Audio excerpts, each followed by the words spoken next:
സാരംഗ, പകിട്ടും ആഡംബരവും മേളവുമൊന്നുമില്ല ഇത്തവണ പൂരത്തിന്, വെടിക്കെട്ടുമൊന്നുമില്ല.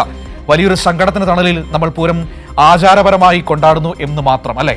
മനു, തീർച്ചയായും അങ്ങനെ തന്നെയാണ്. മുണ്ടത്തിക്കോട് വെടിക്കെട്ട് അപകടത്തിൻ്റെ അല്ലെങ്കിൽ ആ ദുരന്തത്തിൻ്റെ പശ്ചാത്തലത്തിലാണ് ഇത്തരത്തിൽ ആർഭാടങ്ങളൊക്കെ ഒഴിവാക്കി ഇത്തവണത്തെ തൃശ്ശൂർ പൂരം ചടങ്ങുകൾ മാത്രമാക്കി ഒതുക്കാം, അല്ലെങ്കിൽ അങ്ങനെ ഒരു തീരുമാനത്തിലേക്ക് എത്തുന്നത്. എന്തായാലും അങ്ങനെ ഒരു തീരുമാനത്തിലേക്ക് എത്തുമ്പോഴും തൃശ്ശൂർ പൂരത്തിൻ്റെ പ്രൗഢിക്ക് വലിയ കുറവില്ല, അല്ലെങ്കിൽ അതിൻ്റെ ചടങ്ങുകളൊക്കെ തന്നെയും കൃത്യമായിട്ട് നടക്കുന്നു എന്നുള്ളതാണ് ഏറ്റവും പ്രധാനപ്പെട്ട ഒരു കാര്യം.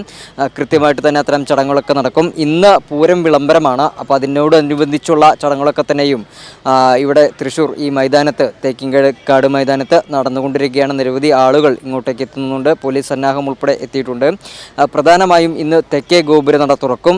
നെയ്തലക്കാവിലമ്മ എത്തി തെക്കേ ഗോപുരനട തുറക്കുന്നതോടെ പൂരം വിളംബരത്തിന് അതിൻ്റെ ചടങ്ങുകൾക്ക് ഔദ്യോഗികമായിട്ടുള്ള തുടക്കമാകും, അല്ലെങ്കിൽ അതിൻ്റെ ഒരു ഔപചാരിക രീതി അങ്ങനെയാണ്. അതിനുശേഷമായിരിക്കും മറ്റ് ആഘോഷങ്ങളൊക്കെ തന്നെയും.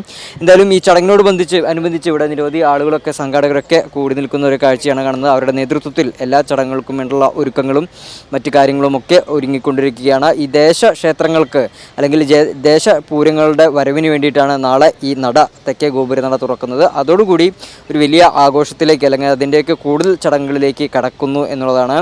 അതോടൊപ്പം തന്നെ ഉത്സവം, ഈ ക്ഷേത്രപൂരങ്ങൾ ഉൾപ്പെടെ ഇനി അരങ്ങേറാനുണ്ട് എന്നുള്ളതാണ് ഒരു പ്രത്യേകത. നമുക്കറിയാം, ഈ ഇന്നലെ സാമ്പിൾ വെടിക്കെട്ടായിരുന്നു നടക്കേണ്ടിയിരുന്നത്.